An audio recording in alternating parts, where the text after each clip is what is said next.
but is it also going to work on me? Maybe I just have normal testosterone levels, normal sperm count.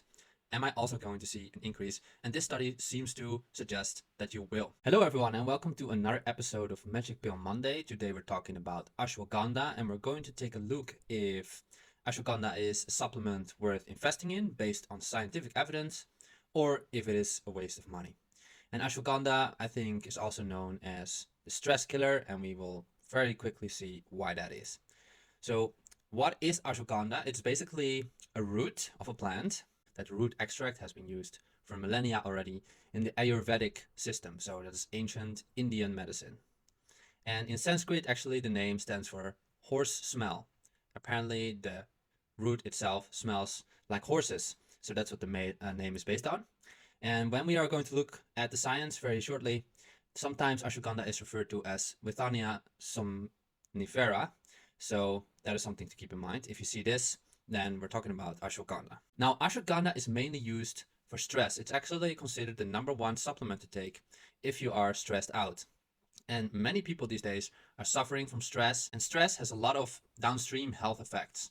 So by treating stress, you often see a lot of benefits also in terms of, for example, sleep or in cognitive performance. So when we are going to look at the science, just keep in mind that some of the benefits that you see might just be because ashwagandha is actually reducing the amount of stress that we have. Now, quality is essential when you are thinking about and taking an ashwagandha supplement, because there are a lot of supplements out there of low quality that simply don't work. So you might be taking them and not feeling any effect. And that's just because the quality is not good enough. And later on in the end of this presentation, I will talk about how you can distinguish a good quality ashwagandha from a bad quality one. Or if you are interested in it already, you can just jump to that part of the video. I will provide the timestamps in the description. So feel free to jump to any part of the video that you like. I'm going to cover a lot of benefits of ashwagandha, a lot of science in this particular episode. So you don't have to sit through all of it. I understand it's a lot of stuff. So just jump to the parts that are interesting to you. All right, now let's get into the science. So the #1 benefit, as I just told you, is that ashwagandha is being used to treat stress and also anxiety. So here we have the first study that's looking into that. It's a randomized double-blind placebo-controlled trial. So this is a very high quality research. And there are 64 subjects taking 300 milligrams twice a day, so 600 milligrams in total, for 60 days. And in the abstract, they mentioned the following.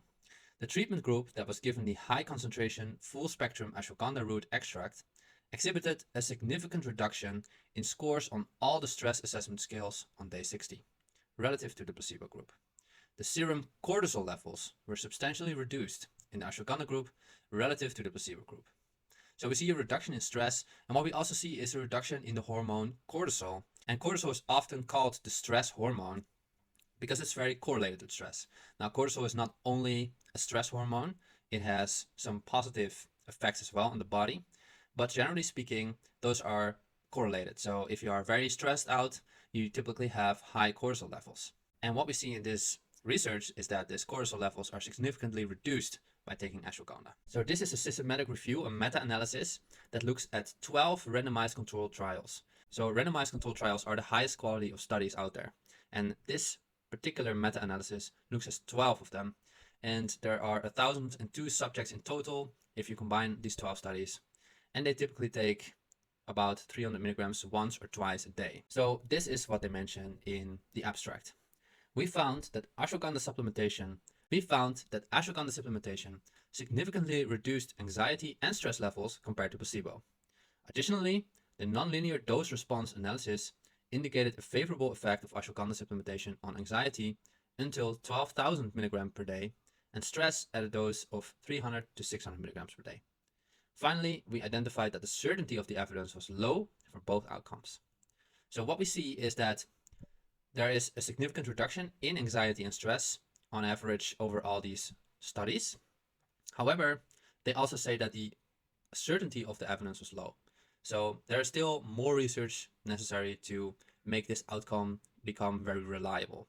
But at least this is a great start. Furthermore, they say that if we look at dosages, for anxiety, dosages can even go up to 12 grams per day, and then they still see a positive response while for stress, the maximum dosage seems to be around 300 to 600 milligrams per day. So overall, we see great benefits when it comes to treating stress and anxiety, and we have a lot of high quality studies showing this effect.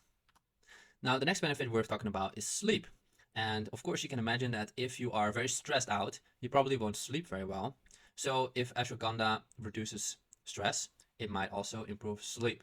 So this is something to keep in the back of your mind when you look at this benefit. It might be the case that if you are not very stressed out and you take this supplement, it might not have that great of an effect on sleep. But let's look at the studies. So here we have another double-blind, randomized, placebo-controlled trial with 60 subjects for 10 weeks, taking 300 milligrams twice a day, so 600 milligrams in total. And they're doing a bunch of different measurements when it comes to sleep and sleep quality. And for some of them, they used sensors. So it's not just subjective opinion, but some of it is actually just measurement by machines. So we see improvement in a couple of things. The first is sleep onset latency. That is just a difficult word for how fast you fall asleep. So if you take ashwagandha, you fall asleep faster.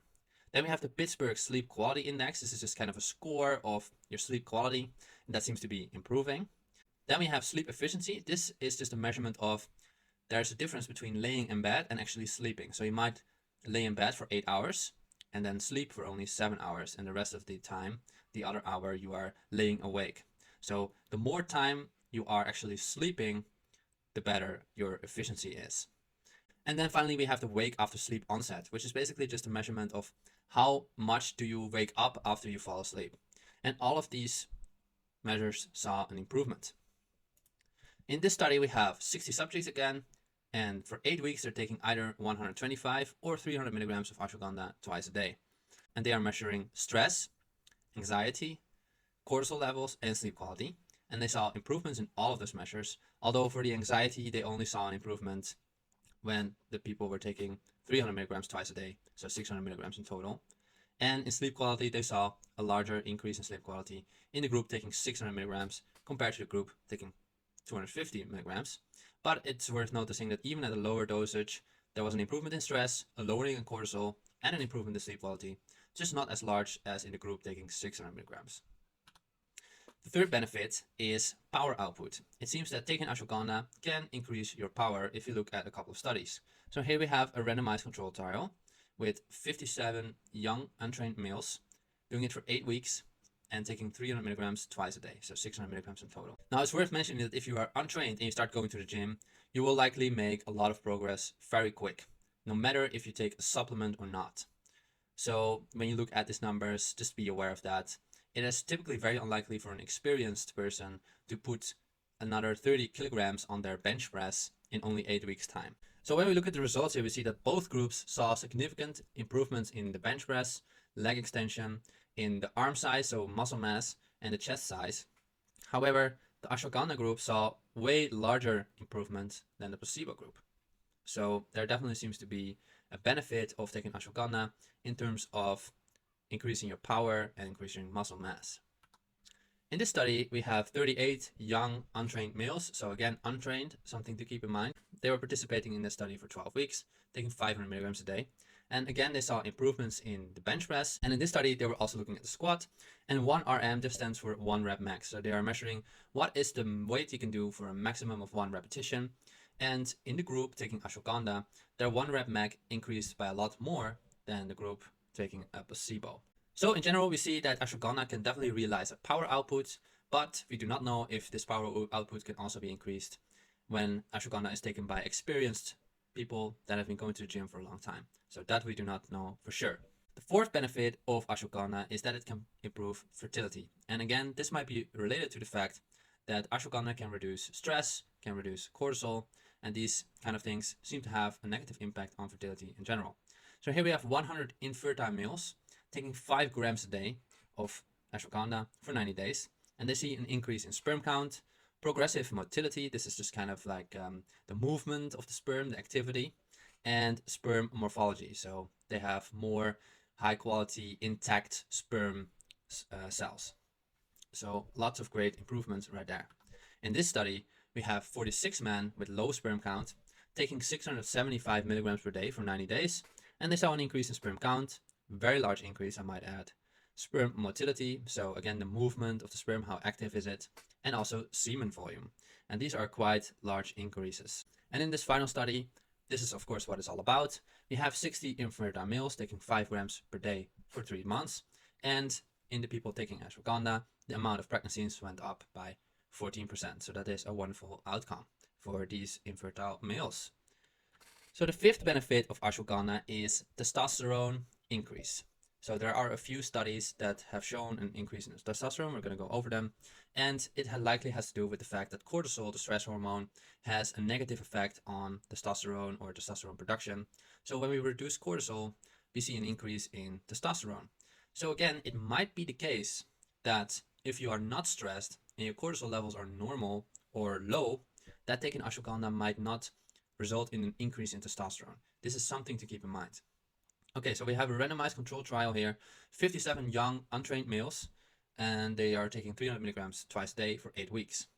Now, the placebo group also saw an increase in testosterone, but it's only 18 nanograms per deciliter. But the ashwagandha group saw an increase of 96.2 nanograms per deciliter in testosterone. And just to give you an idea of the scale, typically we are looking at great testosterone levels would be around 1,000 nanograms per deciliter. So 100 is already like 10% of 1,000. So you can imagine that is quite a large increase. Now, a side note is that in this specific study, they were also doing resistance training, and these were previously untrained males. So what we do know is that some increase in resistance training can also result in an increase in testosterone. So there might be a little bit of a confounding factor there. But overall, we do see that taking ashwagandha results in a higher increase in testosterone compared to not taking it. In this study, we have 150 men taking 5 grams a day of ashwagandha for 3 months. And they were looking at fertility, but also testosterone. So in the testosterone, we have 2 groups here. We see oligozoospermic. Those are people that have low sperm counts, men that have low sperm counts. And they have normozoospermic. Those are people with normal sperm counts. So this is interesting because very often when we look at research to testosterone or research about fertility, we're always looking at infertile males and they then see an improvement. But of course, you as a healthy person that is watching this video might wonder, okay, it works on an infertile male that already has maybe low levels of testosterone as well. But is it also going to work on me? Maybe I just have normal testosterone levels, normal sperm count. Am I also going to see an increase? And this study seems to suggest that you will. So in the red group, so the low sperm count group, there was a larger increase in testosterone of 143 nanograms per deciliter, but they also had a lower starting point of 351 nanograms per deciliter. And in the normal group, they also saw a significant increase, so 85 nanograms per deciliter. And when it comes to sperm count, it's a similar thing. So the low sperm count group saw a very large increase, but also the normal sperm count group saw still an increase in sperm count. So even if you're currently a healthy person with relatively normal sperm count and testosterone levels, you may see an improvement when you start taking ashwagandha. And in this final study, we have 43 overweight men taking 21 milligrams of withanolides for 16 weeks. Now, withanolides are simply the effective compound in the ashwagandha root. So if you would do a scientific chemical analysis of ashwagandha, the compound that is actually responsible for many of the positive effects of ashwagandha is withanolides. So what they saw in this study is that ashwagandha intake was associated with an 18% greater increase in DHEA. This is another hormone involved in the production of steroid hormones, and a 14.7% greater increase in testosterone compared to the placebo. So again, an increase in testosterone, but with a side note here that we are looking at overweight men that might have low testosterone levels as a result of their obesity. The sixth benefit that we're going to talk about is an improvement in cognition. And in this study, we're looking at 20 healthy males that are taking 500 milligrams per day for 2 weeks, 14 days. And what this study showed is that there were significant improvements observed in reaction times with a whole bunch of different tests. So we have simple reaction, choice discrimination, digit symbol substitution, digit vigilance, and card sorting tests. So these are all sort of tests that are used to measure reaction times. And basically the group that was taking ashwagandha was seeing an improvement in reaction time doing these different tests. In this next study, we have 50 adults taking 300 milligrams of ashwagandha twice a day for 8 weeks. And we read the following. Significant improvements compared with the placebo group in both immediate and general memory. So a memory improvement. And we also read, the treatment group also demonstrated significantly greater improvement in executive function, sustained attention, and information processing speed. So we see an overall increase in all sorts of cognitive aspects. So memory, processing speed, reaction time, attention. So overall, it seems that ashwagandha does result into some cognitive improvements. And the final benefit that we're going to talk about is female sexual function. So in this study, which is a randomized placebo-controlled study, they were looking at 80 healthy women, so overall healthy, but they were having a lack of desire, so low libido, and also low sexual function. And they were taking 300 milligrams of ashwagandha twice a day for 8 weeks. And we read the following in the conclusion. Ashwagandha improved sexual function compared to placebo. This result was driven by improvements in self-reported arousal, lubrication, orgasm, sexual satisfaction, and reduced pain during sex. So many great benefits for women that have some issues in the bedroom. So that's another interesting benefit of ashwagandha for women specifically. Now let's talk about risks and downsides of ashwagandha. So actually there is one downside that is very important to mention, because a lot of people that take ashwagandha seem to suffer from this, which is called anhedonia. And anhedonia just means that you sort of feel emotionally numb, like nothing really matters to you anymore. You have no emotions about anything. And it's not scientifically established that ashwagandha can have this side effect, but it's something that has been reported by lots of people taking ashwagandha and sharing their experiences online. It seems that a certain percentage of people taking ashwagandha develops this feeling when they take it. So this is something to be aware of, that this definitely doesn't happen to everybody. I would say the overwhelming majority of people can take ashwagandha without developing these feelings. As we just saw, there are many studies where people are taking ashwagandha for 8 weeks, for 12 weeks, and there is no mention of any side effects of that sort. However, some people do develop this side effect. So if you do, then probably it's wise to stop taking it. And you should just be aware that it's possible that you can develop this. Another is that ashwagandha reduces stress, it reduces cortisol, but actually cortisol is not just a stress hormone, like something negative. But cortisol is also a hormone that gives us a little bit of energy, that kind of moves us into activity. And that's why if you're very stressed out and you're trying to sleep, you're like, your eyes wide open and you cannot really fall asleep. So sometimes if you take this during the day, you might actually feel very slow, feel sleepy and lazy, and that might not be the effect you are looking for at that moment. So that's also something to be aware of. Now, as I just mentioned, these effects differ per person. So it might well be that you can take ashwagandha without developing any of those risks or side effects. And also, I would like to mention that don't let yourself be scared into a placebo effect. So there are some people online talking about ashwagandha in a very negative way. They make it seem like anybody that is going to take ashwagandha is going to develop this feeling of anhedonia, which is absolutely not the case. But if you watch a lot of content like that and you are kind of biased, kind of scared, and then you try it out, you're more likely to actually feel that effect just because you saw so many negative things about it. So I would say don't let yourself be scared into a placebo effect. If you're going to try it, give it an objective assessment. And if you do end up feeling that way, you can just quit and you're going to be totally fine. Now, when it comes to dosage and quality, really the typical dosage used that we saw in the studies that we all discussed is 300 to 600 milligrams a day. Most often it is 300 milligrams taken twice a day, so 600 milligrams in total. And as far as I know, there's no toxic upper limit established for ashwagandha. However, there's really no reason to go beyond the 600 milligrams per day, because that seems to be enough to get all the positive effects from ashwagandha. Now, what is very important when you're going to look for an ashwagandha supplement is that you're looking for any mention of a percentage of the withanolides inside the ashwagandha. That is because the withanolides is actually the effective compound within the ashwagandha that is going to give you the positive effects of ashwagandha.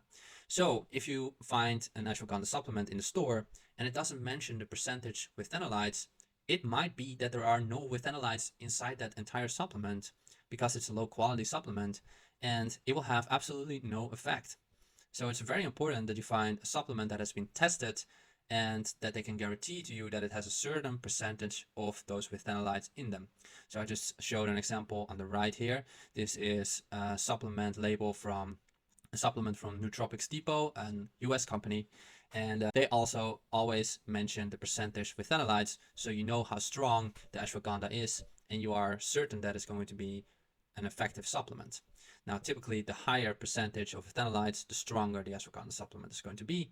So if you have a very high percentage of phenolides, you might want to start off with a lower dosage and then see how effective it is before you increase to a higher dosage. There are also a few patented formulas of ashwagandha out there, and these are also typically good to buy because you just know that they have a certain standard of quality. So 3 very well-known ones are Sensoril, KSM 66, and Shodan. So whenever you go out to the store, make sure you either look for a patented formula or for a supplement that mentions the percentage of phenolides.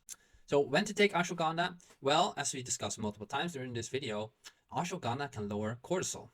Now, actually, cortisol goes through a certain cycle during the day and the night, similar to melatonin, and it's kind of has to do with our circadian rhythm.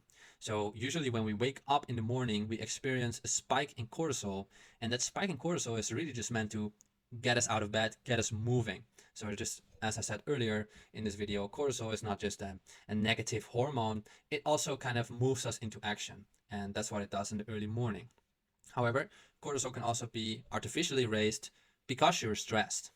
Now, it might not be wise, because cortisol is naturally high in the morning, to take ashwagandha at that point, because you're going to significantly reduce your cortisol and you might start to feel slow, lazy, you might have some issues getting out of bed, getting up and running for the day.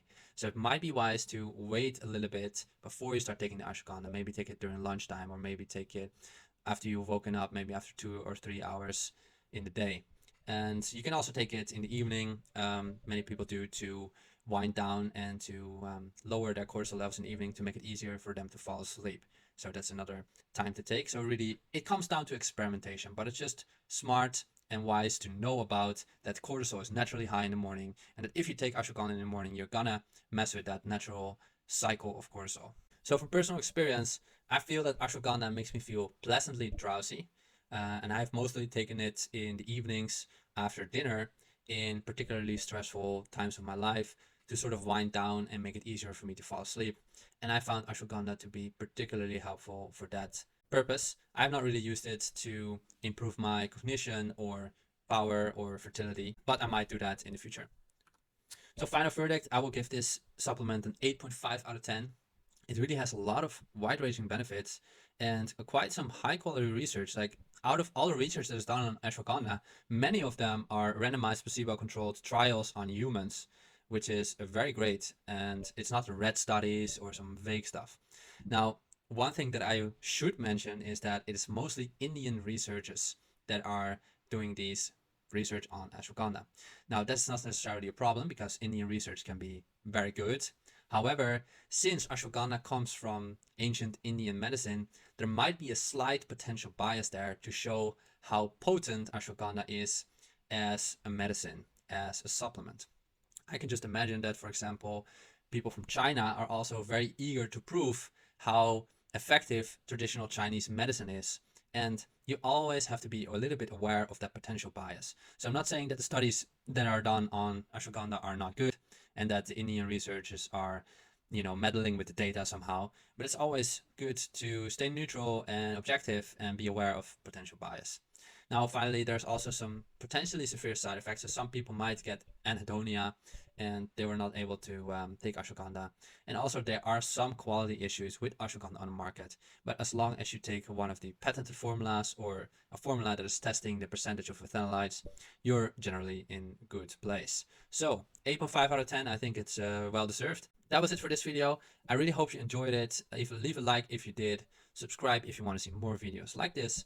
And let me know in the comments if you have ever tried ashwagandha, what your experience is with it, and what other supplements you might want me to talk about. So thank you so much for watching. Have a great day. Bye bye.